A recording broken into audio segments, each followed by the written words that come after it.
Welcome back to the Tydirium Hangar. Happy Friday, everybody. I hope everyone is doing well. Today I want to talk to you about epic fails for Masterpiece Transformers. I had a list of 5 or so last week. I asked for the viewers to give me your epic fails that you've seen over the years, and now we got like 15. So thanks to everybody that chimed in on this, and we're going to talk about this epic fails in the Masterpiece coming up.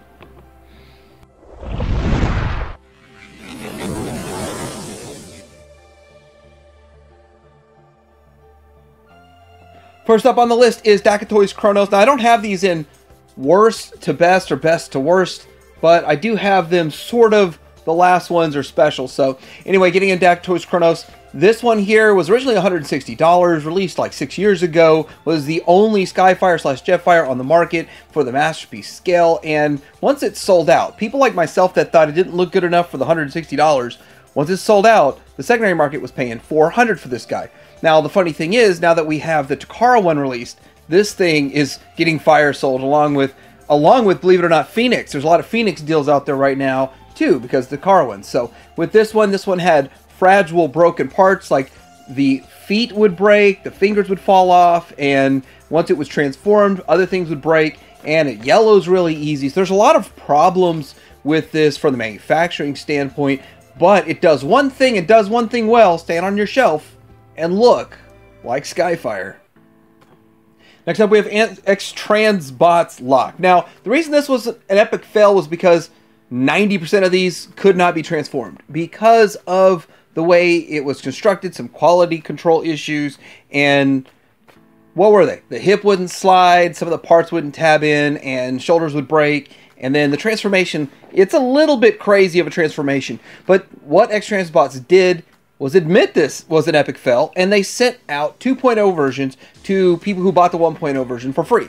Now, I got mine for free. I had to pay $16 shipping, and I got one, so I can transformed my 2.0 fine, and kept my 1.0 in bot mode, untransformable, but with that, X-Transbots did do a good job. Now, there's other X-Transbots issues, such as fuzz. Now, this X-Transbots fuzz, he looks okay, he looks pretty good, and with that, yeah, I thought it'd be an okay figure for $100, and till I transformed it. Now, the problem with this is that I transformed mine and mine looks fine. It looks good. If you watch my review of it, you'd say, yeah, you did it right. Well, I think I must have either the forearms or the shoulders or something 1/1,000,000 of a millimeter off, because it just does not feel like it's gone together properly. I've seen other people that make it look just like this, but I know in my heart of hearts that mine's not even transformed properly, and I'm not messing with it anymore, and I'm not going to ever transform it again. It's just going to be a leg on a combiner. But this is a fail because I'm not the only person that's had an issue. Pretty much everybody that's touched it has had an issue. And X-Transbots Huffer and Pipes. Now, I gotta say that their Huffer was a decent looking figure, and it had chrome, and there's a lot of good stuff going for it. But I thought I got a good copy. And mine, it started to do that whole lean back thing, and it just could not hold up its backpack. And even if you did stand it there and you got it standing and walked away, you'd come back to it falling backwards because it cannot stand and hold its backpack. And I believe it's the same problem with their blue one, the pipes. So with that, that was kind of an epic fail. And there was really nothing you could do because it was pinned instead of screwed, I believe. I don't have mine anymore, but I got rid of mine as soon as I was able to get my hands on a better one. And so with this, these figures are considered a fail by a lot of people, even though they did some things well. And I love X-Transbots. I love X-Transbots. I love Fans Toys, but there's a Fans Toys fail coming. All right, so next on the list, we have Toy World's Astro Train. So with this, I avoided this the first go-around because I thought for the price, he was like $100 or $95 or something, but I just didn't think it looked like it was Masterpiece-y enough. Yeah, I felt like it was maybe kind of chug range, but not Masterpiece. And with that, a lot of reviewers bashed this thing. So I was like, I made a good decision. But when it came around to Zeta, and Zeta was selling it for $75, and Zeta had a premium paint job all over it. So I thought, well, let me give Zeta a try. So I tried Zeta, and Zeta, I think, is better. I think Zeta did a better job, and here's why. Because I think they painted more of it, and some of the tolerance issues are less of tolerance issues because of the paint that's on the item. They didn't adjust the tolerance, therefore, it stands better. That's what I think. That's my belief. Anyway, I keep mine in trade mode, so it doesn't really matter. But I still think this looks better than what DX9 did. Although I would say the DX9 version was a solid Transformer overall, I didn't think it was a good Astro Train. I had mine for 5 days and got rid of it because I didn't think it looked good. It didn't look good on my shelf. I just thought it did not look very good at all, in my opinion. For me, if you love this, please don't let me steal your joy. But it was the lower legs that I could have dealt with everything, but the lower legs just never looked right. Like, whatever angle you wanted to put it at, it still didn't look right. It just looked weird. And so with that, of course, Thomas comes out. This thing got fire sold by everybody. Next up on the list is the KFC Stratotanker. And that's a triple changer of Octane. And I avoided it because, again, I thought it looked wrong. I didn't think it looked like the character. Maybe it was a head sculpt. I don't know what it was. I usually like the KFC. I think KFC feels like a premium version of X-Transbots. That's always how I've looked at KFC, or how I felt about KFC, but they do a lot of paint before X-Transbots was doing the paint. So with this, though, a lot of people say that it has QC issues. A lot of people say that it's not stable, that it falls over, just like the KFC Ditka, right? I went with, I think it was Unique Toys that I did. I don't know. The one I got, I think it's Unique Toys, but it's too small. Whatever one I got was too small, but I avoided this one. But I've heard some people say they like this one, so could it truly be an epic fail, or is it just mileage may vary? Okay, so getting into a Fans Toys epic fail, and that would be Fans Toys Spindrift. Fans Toys Spindrift 1.0 could be considered an epic fail for the fact that they made a 2.0. Had they put this Spindrift out and just left it and continued going about their business, then you could just say, hey, that's just the Fans Toys one, that's what they did. But they knew in their heart of hearts that X-Transbots beat them, and they couldn't live with that. So, with their competitive nature, they had to put out a 2.0. The fact that they put the 2.0 out, in my opinion, is them admitting failure. So anytime a company puts out a 2.0 or a 3.0, that's saying that they're admitting a failure on a past version. That's the way I feel about it. So when you look at this, I don't think that the 2.0 was bad, but I don't think it beats X-Transbots. And I think they should have just left it alone. But that's just my belief. That's my feeling.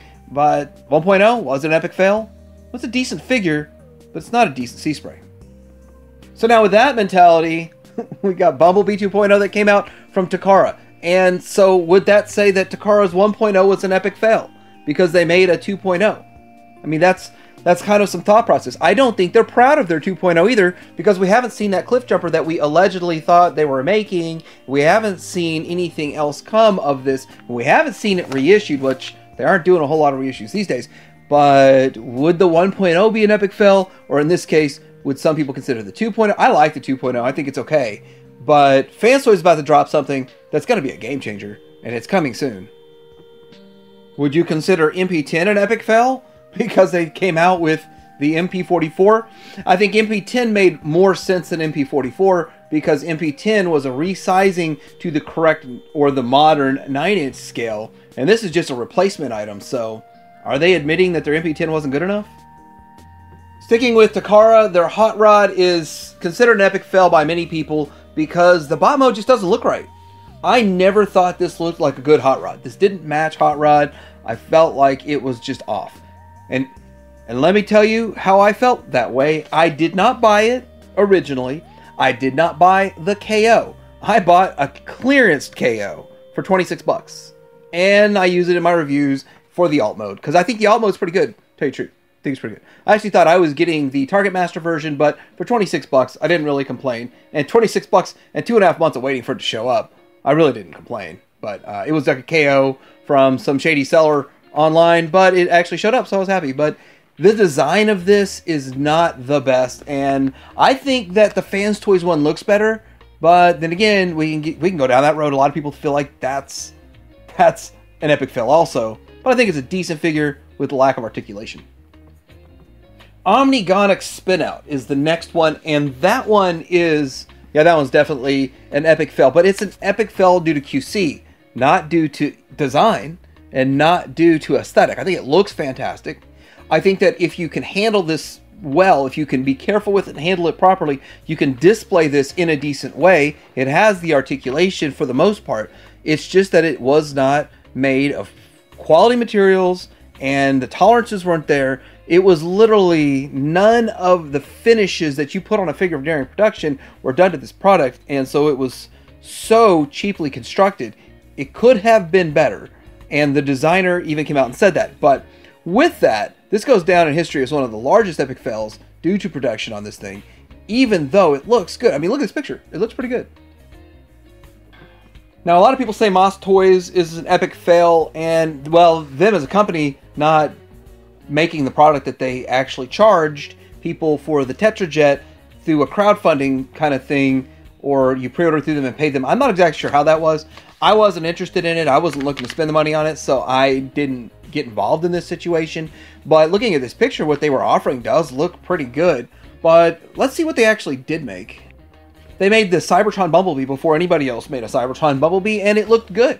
It didn't look great, but by the standards from way back then when they made this thing, I don't know, 2014, 15, 16, this thing doesn't look horrible. But overall, you can still get this thing for 40 bucks at TF Source. The fact that you can still get it 40 bucks at TF Source means that there's not that many people that are interested and care about this, but I don't see very much competition for this unless you're looking directly at Hasbro with the Buzzworthy Bumblebee line. And this thing is Masterpiece scaled. It is big. It's probably bigger than Masterpiece scale, but looks pretty good from what I see. Not a perfect Cybertron version, but good enough for 40 bucks. A lot of people feel like this whole company's a fail. Okay, so the next one is, this is a big fail, the TFC Toys Old Soldiers Detective. Now, most people that got this broke it. And it's one of those things that you look at this promo picture, the Jeep looks fantastic, the figure looks fantastic. It's very lightweight and cheap. It feels lightweight and cheap. And I think I got mine on clearance for 30. So I have this guy. I didn't try to sell it or anything because, I mean, what am I going to get? 12 bucks out of it? I don't know. But it's an epic fail of a figure. And everything that's come after it is better. There's one from, I think, Make Toys made one. Obviously, what we got from Takara is good. The Fans Toys one is decent. I mean, Takara's had its issues, but nothing like this guy. So this one here, epic fail. I think Bobby Skullface ran it over with his car just for fun. But the last one, and the biggest epic fail of all of them, is MP05. And it fell on a lot of levels because it can't stand on its own very well. I can make mine stand, but I don't know if it could stand holding its cannon, if anyone could ever make that happen. And it was poorly designed. They didn't have the time to do it. It was like rushed out and all that kind of stuff. But you could look at it and say that's Megatron, but it doesn't match the screen presence, and it does not in any way, shape, or form deserve the term masterpiece in front of it. It's a masterpiece of... Okay, whatever. Anyway, here's another picture of old school promo shots of this thing. And when it came out, people were happily forking over 200 bucks for this thing. And I don't know if people paid even more than that on the secondary market, but I do know that they did multiple production runs. They did a gold version. They put it back out again. So it's strange, like, Takara was really proud of it. Takara made a lot of money on this poorly designed, poorly engineered piece of junk where the legs are like a millimeter thin, but it still looks like Megatron. It's still a 12-inch one. The Weijing one is probably way better. I just didn't feel like spending the money on the 12-inch one. But this one goes down in history as probably the biggest masterpiece epic fail ever, and may hold the title forever. So what do you think about this list of epic fails? Do you think that Takara Seekers 1.03 with the MP03 were epic fails? What else do you think was an epic fail? What do you agree with this list? Disagree with this list? What wasn't on this list? I'd like to hear from you. Like and subscribe. Tech Dream Hanger out.